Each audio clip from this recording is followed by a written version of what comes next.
Every human being carries an invisible kick me sign, a vulnerability waiting to be exploited. We like to believe that our inner world is secure, that we know ourselves better than anyone else. Yet, it's precisely our blind spots, the parts we choose not to scrutinize, that leave us open to manipulation.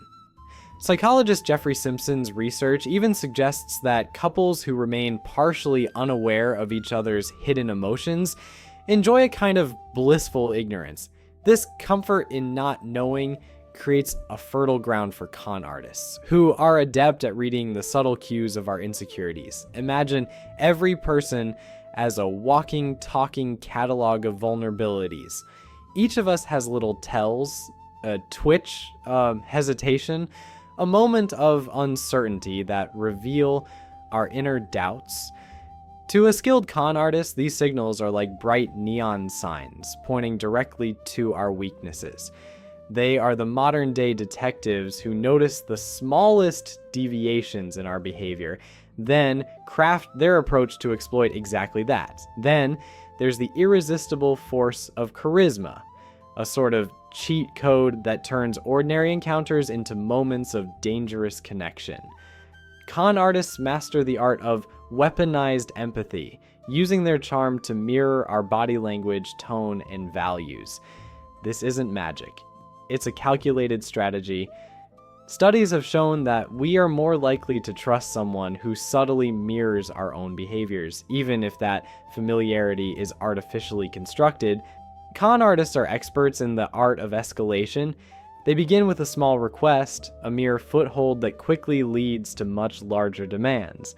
Consider the infamous case of Bill Morrison, the Nigerian prince scam artist who managed to convince people to part with their money by first asking for something trivial. Once we've agreed to the small, saying yes becomes a slippery slope toward the significant and the irreversible. Manipulation doesn't stop at incremental requests. It also preys on our sense of guilt and vanity. When a con artist makes a grand, intimidating ask and then strategically pulls back, they set up a situation where our own guilt drives us to comply. The story of Lady Worcester, who felt compelled to accept a bounced check of $4,000 after initially rejecting a suspicious invitation, illustrates this dynamic perfectly. Our desire to maintain a pristine self-image, to be seen as competent and self-assured, makes us susceptible to these manipulative tactics. Vanity, too, is a powerful currency.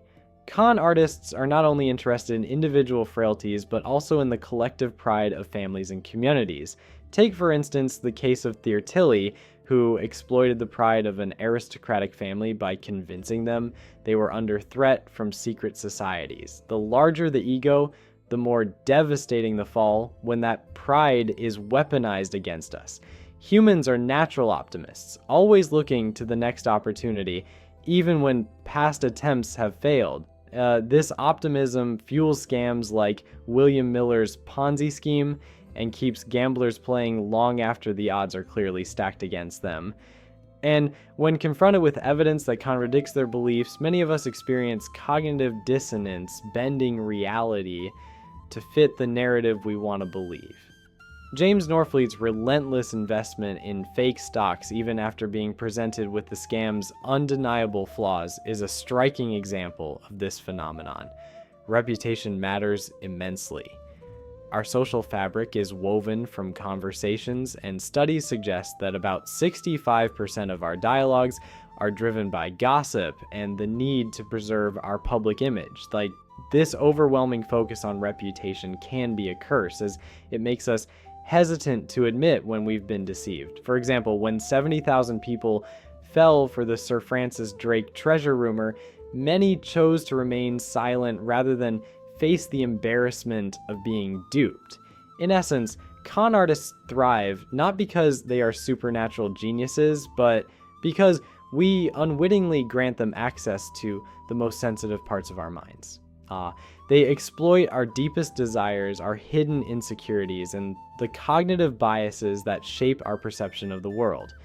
By understanding these tactics, we begin to see the subtle ways in which our vulnerabilities are laid bare, and by doing so, we reclaim a measure of our power. Knowledge, then, is not just an accumulation of facts, it is the key to awareness. When you start recognizing the signs of manipulation, you not only protect yourself, but you also become more resilient in a world where the line between truth and deception is all too thin. Stay curious, remain vigilant, and always remember, the moment you think you're untouchable is the moment you leave yourself most exposed